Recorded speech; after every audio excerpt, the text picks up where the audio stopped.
Hey, what's up, guys? It's Philip, Hey Ujin. and today we're back with another episode of Fitness Unplugged. Yay! Okay, so today we have a special guest, long-time friend of Ujin. You want to introduce yourself? Hi, I'm Brian. A long-time fan of Red Dot. I won't call myself a member, I'm a good fan. Yep. Big fan. You always see him when he's here. Yeah, always come by to work out. Okay, so maybe Brian, Yep. you tell me more about yourself and your relationship with Eugene. Like, who are you to Eugene, or what? Who is Eugene to you, basically? Okay. So basically, how I met Eugene was through a good friend, which is Patrick, because I used to study here. So my college and uni days, about 6-7 years, I'm here. So that time I used to work out at Fitness First. So Patrick was my coach, sort of coach, and I got into CrossFit at that time. So then he brought me to Ujin, and we get to know each other, and ever since it's just fantastic, man. Just bros. Yep. Throwing fucked up workout to each other. Yep. Hanging out, always, so being having good time all the time. Yeah. Okay. So I heard from Eugene that you are 7 years younger than this guy. Yep. And Patrick is 7 years older than me. Yep. Patrick is 14 years older than me. How like does the dynamic work between you three? Is it just like bros, like typical bros? Funny enough, I don't feel the age gap at all. Especially Patrick being Patrick, right? He never acts his age. Yeah, never. How old is he? It's 14 years older than me, so it's like 45. He will, He's he'll be 45 this year. Yep, this year. So I'm 31 and I'm the youngest in our group, our gang. I'll say that, but I don't really feel the age gap difference because Patrick don't act his age, and this guy Eugene here don't act his age as well. So of course it seems like both of them still like a. Well, they feel like early 30s like that. Yeah. They still feel like a brother to me, like an older brother, but not that much of an age gap. Like you can still fuck around with them, and and that's why you Talk shit. Talk shit. So it's still good. Yeah. Okay. So like then my next question would be, how did like Patrick, right, or how did you get into this whole fitness thing in the first place? Like, what was the route from your Fitness First to meeting Patrick? Okay, then so meeting Eugene? sure. So I started working out, like literally proper working out, when I was like 16, 17.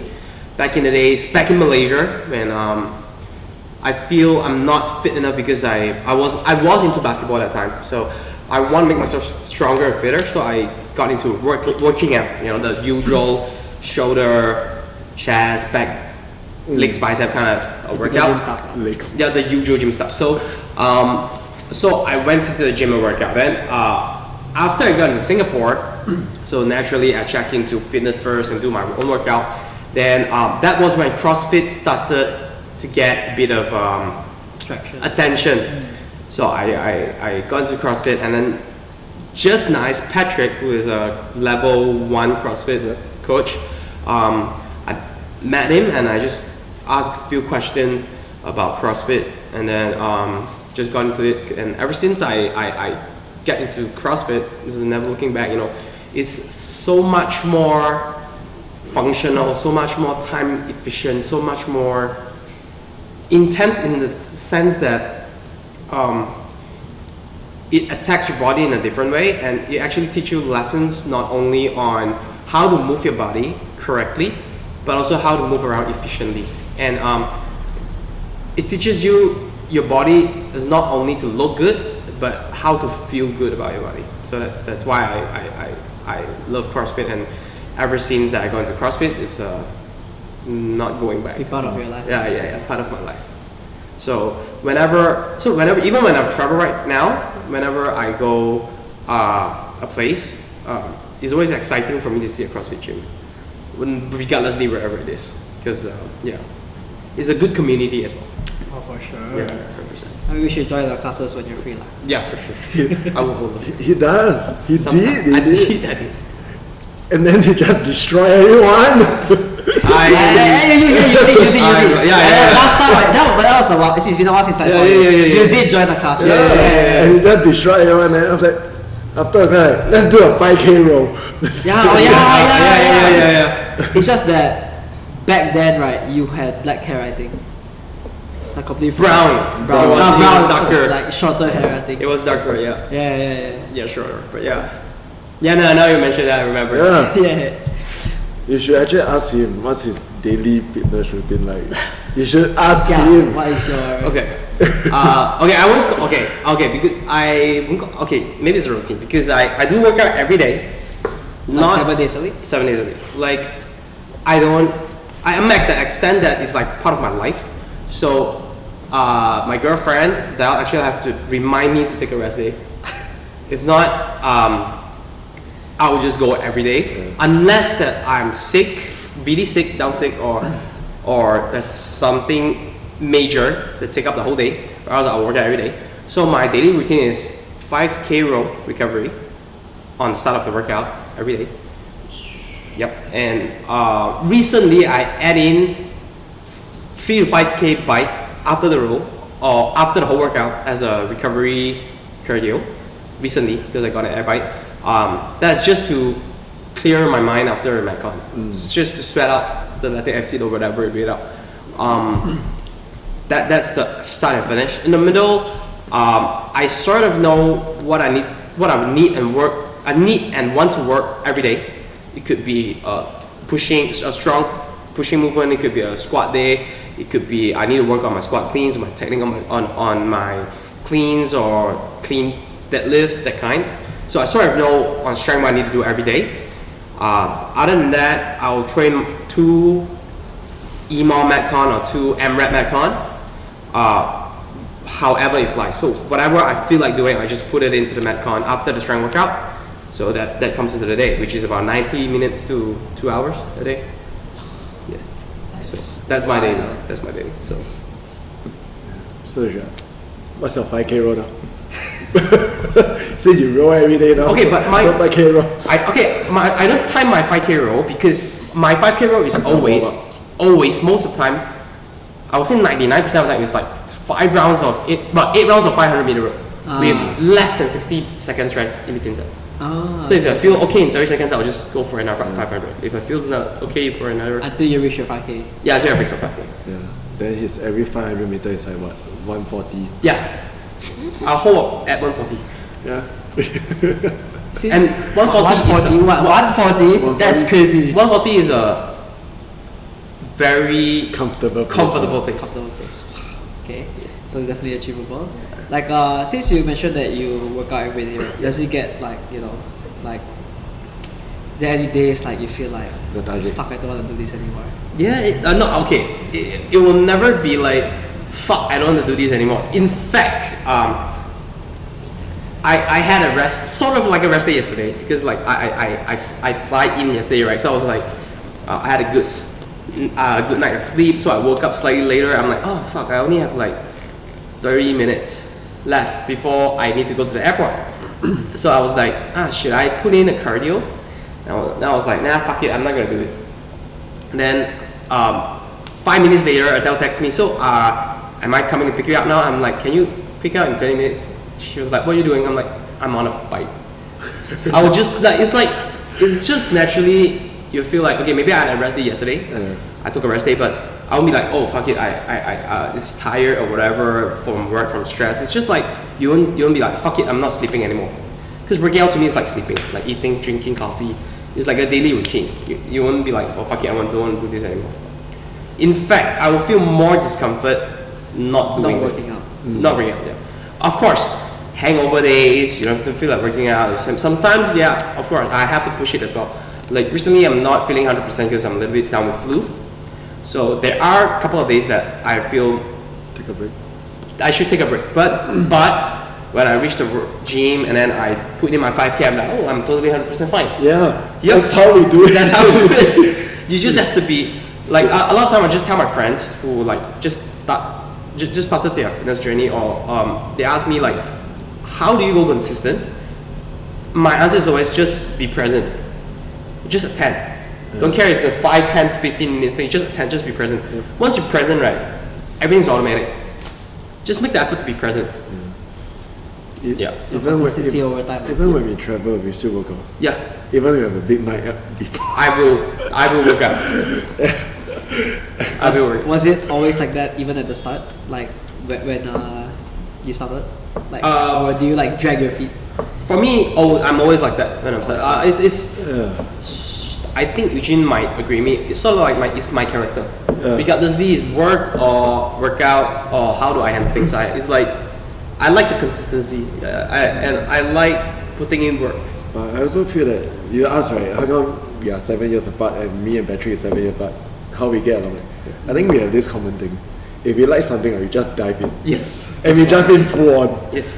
Full on dive in. Yes. So that I think, I mean, It's a common thing. Yeah, common thing. That's our common thing. There's no like I try this now. Yeah, No, we are doing Is it. it all in or we we just don't do it? You guys got that. So that's where the I think RX that's mentality come from. Is it? Yeah. Well, everything we do, we just do RX. Yeah. Anything from working out to work to life to Yeah. drinking to partying. You have to go RX. Yeah, RX. Or RX plus, bro. there's no skill. Then okay, since you work out so much, right? Like what do you do for like just curious? Because like even though like I'm in the industry, I don't even work out as much as you. But like what's like how do you recover? What do you do to recover? Honestly, I feel, I mean, even at my age, I won't say I'm old, but as I get older, I do feel recovery to be difficult. But for me, a good recovery is a good night of sleep is really important. Nutrition-wise, definitely is important, but to very seasoned athletes, I won't even call myself an athlete. For a very seasoned person who work out, nutrition is actually pretty easy. You just have to eat enough. You will know if you eat enough or not, because enough carbohydrates, enough protein. You don't feel hungry. That's the most important thing. And hydrated. I think this three is the main fact. Actually, like I got into this idea that I really like is you are never overtrained, but you always under recover. A lot of people say I work out a lot, but I don't think I work out a lot. When I feel that I'm like something's wrong, like my shoulder is wrong, or I feel some pain on my knees or lower back. Of course, it happens to everyone. It is never the thought that I overwork my shoulder or my knee or my quads. It never comes to my mind. It's always that it must be I didn't stretch enough, or I don't have a good night's sleep. It's under recovery. It's always under recovery over overtraining to me. At least, because look at the CrossFit athletes. They have like 5-6 metcons a day, strength training and shit, and they can recover. Of course, it's their profession; it's not ours. But I feel it's always under recover more than overtraining. So That's fair. That's fair. If So all how old are you again? Sorry. 31. 31. if all members have this mentality, we have an easy life. Yeah, I know, right? Maybe you should come and do a quick lecture for our members. They won't hear it from us because we're like coaches. But for someone like you who's like No, yeah, like the parents who Yeah. talk every single day, but I know I know. I'm like the student from another school, right? yeah. Okay, so maybe Eugene, right? I ask you. Yep. Right. So like Eugene. So you're getting up there. What is up No there? offense. What? I mean, getting old, you mean? Yeah, getting up there. Getting up there can mean a lot of things though. Okay, getting old then. Getting Older. Yeah. Yeah. So like maybe right. Give us youngsters in the way, right? What's like? How do you recover from your workouts? Wow. Right. Okay, I'm a bit on the. I won't say I recover normally, cause for me also, I think Brian can understand because we have been working out so much. So actually, the worst time also as Philip will experience this. The period where I'm super busy and I can't work out, right, is where all my pains come back. Yeah. So in terms of recovery, I would say I never reached to a point that I feel I'm physically overtrained, because I always enter the workout, enter the training in the perspective of relative intensity. So it's depending how I feel, and then I will base on the effort and then push and work out accordingly. So I also reached to the age whereby I don't always red line. I'm not 20 whereby I need to get out a 2-minute friend for the sake of getting it. I'm totally fine with a 6-minute friend, 7-minute friend. I'm okay with it. That's me. So like what Brian said, that's why I don't feel like I'm overtrained. It's just under recover. So the under recover is maintained or being regulated by the next day training, how much I'm going to push. Yeah. So I can view the workout as an active recovery, but other people will be a high intensity workout. Yeah, just whack. Yeah. So even at this age, right, are you like just still like whacking it, or is it like I'm not saying wacky lah, but like you do try to push yourself every time, or do you like some days like okay, take it a bit easier? There's definitely some days that I want to take it easier for recovery, for purposes, but like my weight line and other people's weight line are different. Do you know that? Yes. Because like a lot of workout, like just now when we discussed, my workouts are pretty much more mental, because I like mental stuff. But to me, it's a normal workout, but to a lot of people are mental.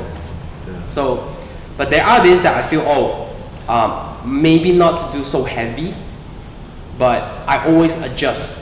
Because this is how CrossFit works, right? If I'm doing lighter, I would just push more lots, more volume, a lot more repetition. So, so of course I still go red line, but I'm not so stressed about what and how the outcome. Right? Yeah, outcome it is compared to when I just stepped into CrossFit. I would be like, more on every day. I'd be like, I need to push my max, I need to reach my rep max, I need to beat my PR, my personal best, my PB. But right now, I throw all of those things to the back. I think more on how I feel, how my body feel,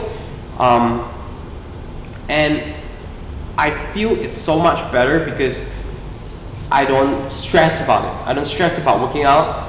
It feels so much more enjoyable because I really did got to a point that I feel working out is a bit stressful, because if you miss a part, for example, you miss a metcon, or you don't do as well in the metcon, I literally will feel mad about that. You'll feel fucked up. If you really feel mad about yourself, like what's wrong about today that you can't do what you used to do, or blah blah blah, or you squat less, or you don't feel as good.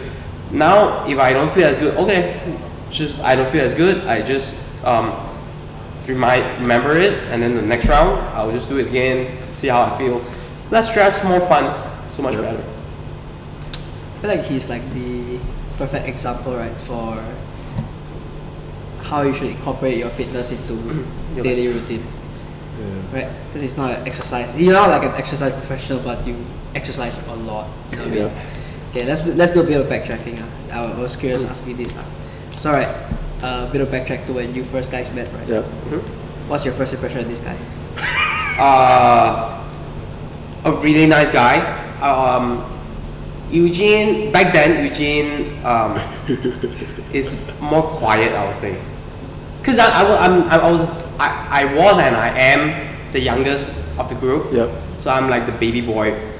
So everyone took care of me. So it's nice. Of course, Ujin is a nice guy, but back then he's more. I can feel he's finding his way in this industry, so that he's more to himself. A little bit more quiet, but he's definitely a very nice guy to hang around. But once we got to know each other more, then he's a non-stop talker, man. I don't get me wrong, I love that, but he's a non-stop talker like myself. Me and Patrick, we can talk for hours. Yeah, hours. Hours and hours and hours. Really cool guy. So, what about you, to him? What's your first impression of this guy? For him, probably like, wow, this young punk. I was young. Yeah, like coming in like, then smashing every single workout, then super garang some more. Yeah. And like, so he's a baby of the group, right? So me and Patrick, right, we always like to throw like random shit to him to extend like workouts.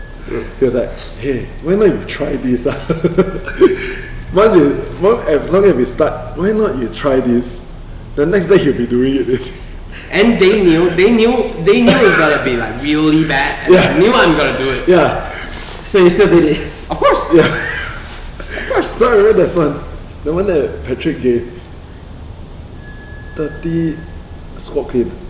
Then after that, with what? Back squat. What? I remember that. I got pissed about it workout. It was 30 front squat, 30 back squat, 30 shoulder to overhead. Have to be pushed jerk because you use your legs, and you end with 30 squat cleans. Yeah. What's the weight? 135. 135, yeah. But it's a Metcon. This is not like strength, but this is a Metcon. And you have a time cap. And no rack. Yeah, no rack. There's no rack. So if you drop the weight, that means you back squat, you need to front rack, back rack, and then everything. Yeah, the time cap is 15 minutes. 15 minutes for all the 15 minutes shit? for everything. My best was, I tried to work out like 3 or 4 times. My best was still incomplete, DNF, but I don't know if the time cap is legitimate. They just told me the time cap was 15 minutes, okay. The best that I did was 20 squat clean. So I still have 10 squat clean left in the 15 minutes. Yeah, actually, like, that's really impressive. So that's the thing that we always throw. And then you'll do it. So it's like, wow, this guy just out there. Then we realize that, okay, then we can gel together and start doing stupid shit together. Yeah, basically you're like a guinea pig, like they just throw shit at you, is it? Yep. And I knew that I'm the guinea pig, but I would still do it. Yeah, exactly. That's the whole point. Yeah. Like I don't mind, like, oh yeah, why not? Yeah. Yeah, so it's like so moving down the line, right? Like what was like so I'm pretty sure you and Ujin, he showed me some videos, like participated in some like competitions. Mm-hmm. Right? So what's like the memories there? Like what's like any 2015. Yeah, 15. A while back, yeah. Because that time was my first and I think the only competitions that I went, but it was really a life-changing experience for me, because I was competitive. I think I was competitive. You so, think like the person super competitive. So I remember I was at the competition twice. The first time being at the competition, I remember I smashed everyone at skill. Yeah. Like it was like my score and the second person was so much different that the organizers actually told me that why are you in skill? Yeah. I was like, because I'm skill athlete. You know what I say? You know why me and Patrick say? Hey, you don't waste time lah. You just go there and like send back everyone. But the experience was really fantastic because it was my first competition. But I didn't like it in a way because I was so competitive that I feel stressed about it. So that's why I stopped the competition side of myself, because I really enjoy working out more than competing. So that's why I stopped. But don't get me wrong, it's a fantastic experience watching Ujin compete, being with him, even though we're competing in different competitions. Different category to just to be there and watch so many different like-minded individuals compete and then exchange your knowledge is really amazing. It's an amazing experience. I do encourage everyone to compete somewhere. Try once. Just try scale, RX or whatsoever. It's not important, but try the experience. I think it's really, you can learn a lot from it. Not only in CrossFit, but in life, in how you're supposed to face something. Because like what I learned from the competition is like I get too serious and competitive on that event. That I got too stressed about it. So that's when I know, okay, maybe competition is not my kind of thing. I really enjoy working out stress free, and that's so much better. That's what I learned from it. So yeah, that's very interesting. For someone who's very competitive, don't like competition. So for there's a saying, there's a slipper body, right? A what? Sleeper build. The slipper build, slipper right? build, yeah. This guy is a slipper athlete. He's like anytime, man. He just don't go out and compete only. He's like anytime. Did you participate in any competitions after that, or how was it like for you? No, that's just the last season. First and last. First and last. No, I did twice. Yeah.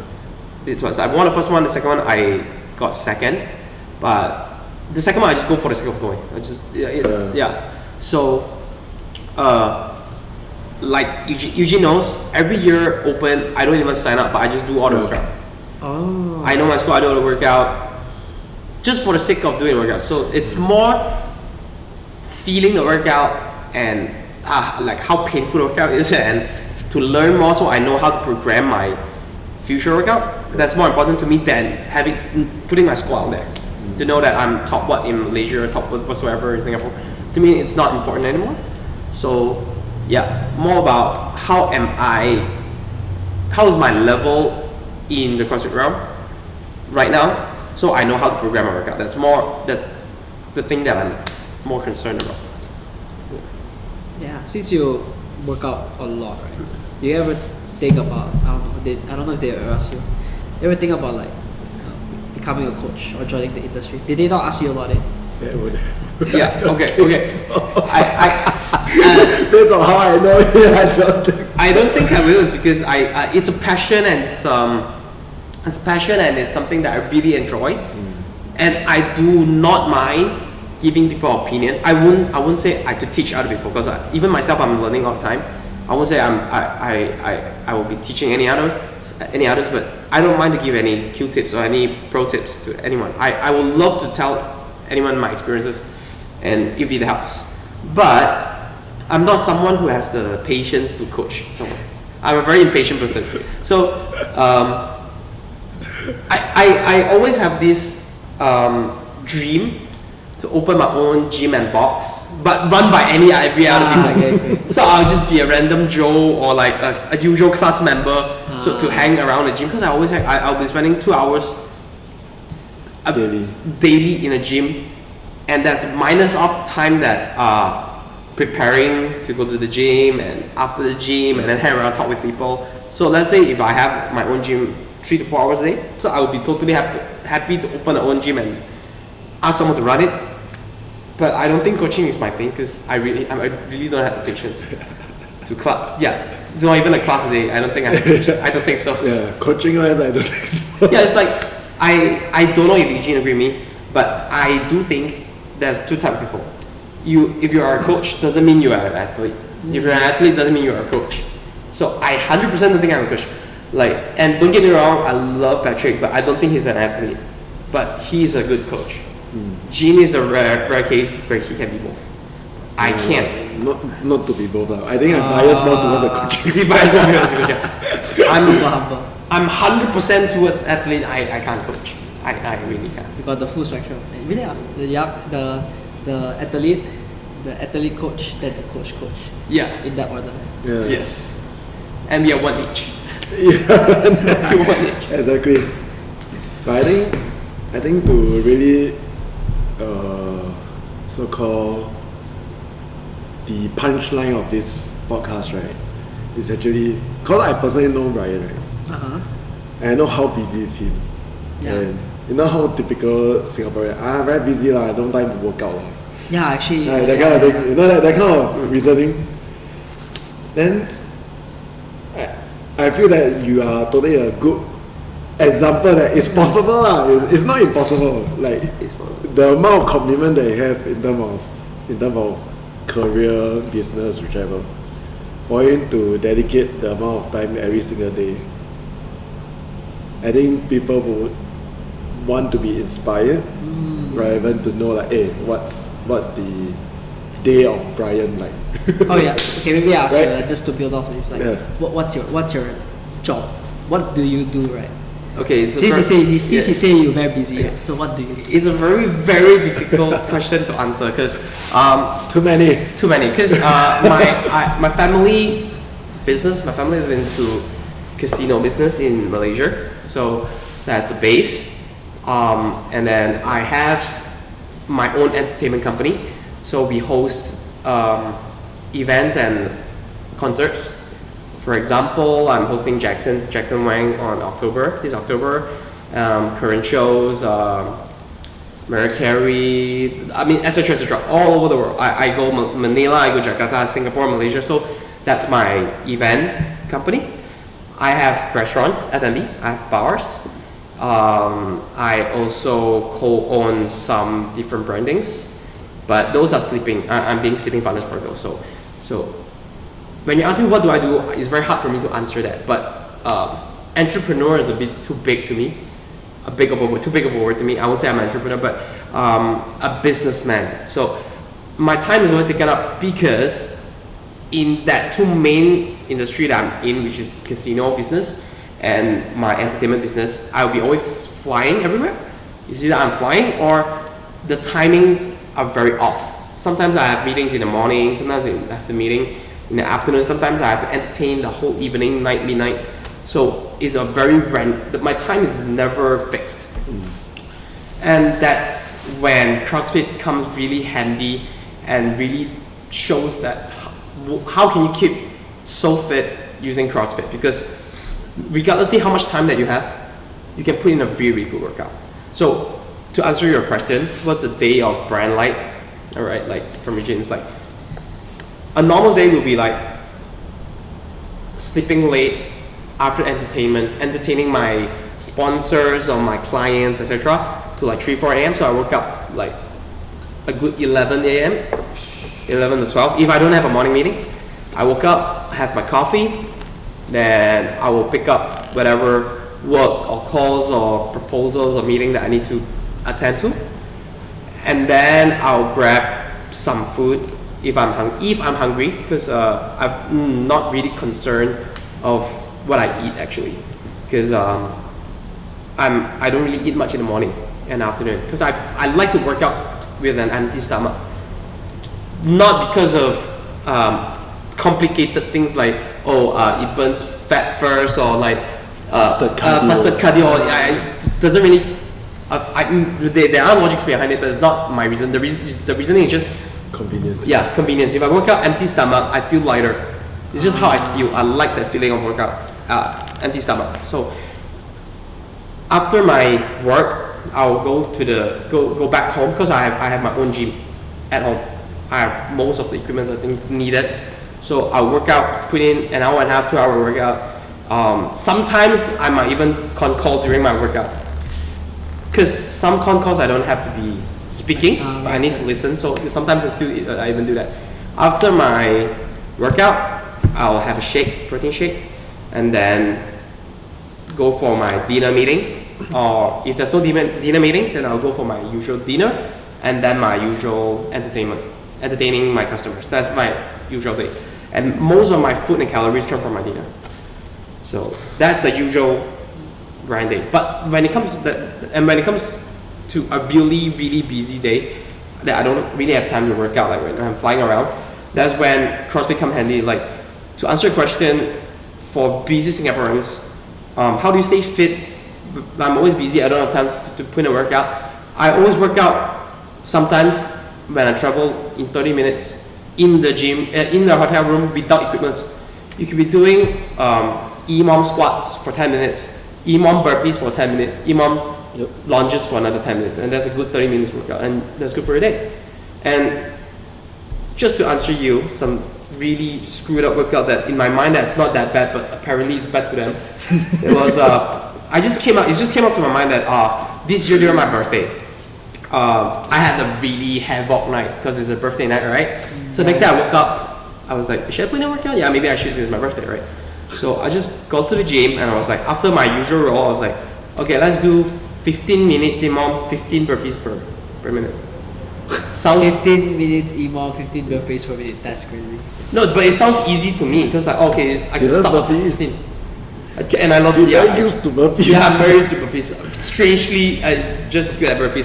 So it sounds okay to me, but when I told them, they were like, "What's wrong with you? What's wrong with you?" Yeah. But it legit sounds easy to me until the 9th minute. I remember, and I'm like, okay, maybe this is a little bit tough. but I'm at the 9th already, right? I'm more than halfway there. Okay, might as well. Right. Yeah. So this is my kind of workout. Sometimes, so to me, the duration that you have, regardlessly your lifestyle, is sufficient to put in a workout. 10 minutes, 20 minutes workout is better than nothing. Like what I just said, I had 20 minutes yesterday. I just hopped on a bike for 20 minutes on the air bike. Yeah. It can be still really tough. it can still be really tough if you really rely on it, but I don't suggest that. So push to a point that you feel you put in a workout. I think that's good enough. Accumulate it, make it consistent. That's how. Consistency is key. That's how I feel. Yeah. And that's the day of Brian. So sometimes it could be hectic, but yeah. Easy. How often do you travel a week? Like not say a week. Is it a week? Why don't you ask me? How often does this stay in Malaysia? Not as often as I want it to be. Because even though that I don't mind traveling, and I love traveling actually. Even though I don't mind working out overseas, I still love to have some stability in my workout routine. So whenever I travel, I have to think about what did I do in back home and how do I modify it. It's interesting, but sometimes when you keep doing that, it's a bit quite draining. Draining. Yeah. So a lot of time I wish that I can stay in Malaysia longer, but traveling every week. I won't say every week. I would say every 10 days I won't be in Malaysia for sure. Yep. For sure. I'll be either be at least sometimes not in KL. I might be in Penang. I might go Ipoh for to meet investors for meetings.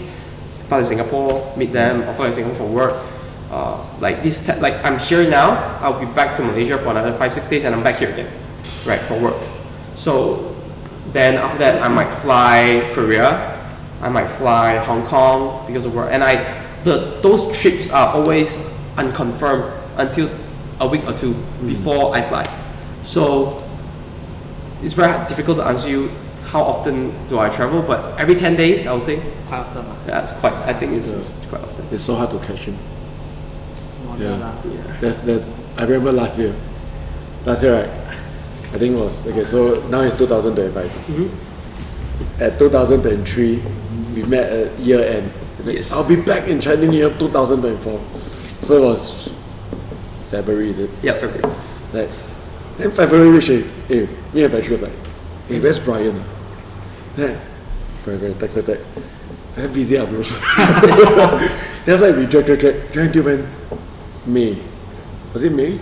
Around there, May, June. Yeah, then May, then he's finally come. Then like May, June. Then like, okay, the next few weeks we are coming back. But didn't happen. Yes. Then like, shut up. Now we go, okay, November we're flying over. We are going over. Yes. better be in KL. Because, but I do agree, I do have to really admit that the past 2 years, I'm more busy because it was more of a breakout year in my career.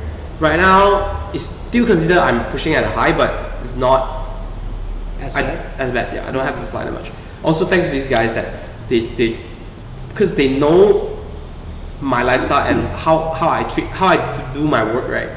I'm very attentive. If it's important to me, I would want to be hands-on on it, regardlessly I have to be or not. Yep. So they are the guys who always tell me that, okay, maybe it's sometimes you have to learn how to leave it to other people to handle. Yeah, that's something that I'm actually learning, and I'm getting better at that. So like for someone who's busy, so aside from exercise, so obviously exercise is like your main outlet, right? It's like your main outlet to kind of distress in a way, right? 100%. So what are the other things you do, right, for someone as busy as you to kind of de-stress? Right? There's a lot. There's a lot.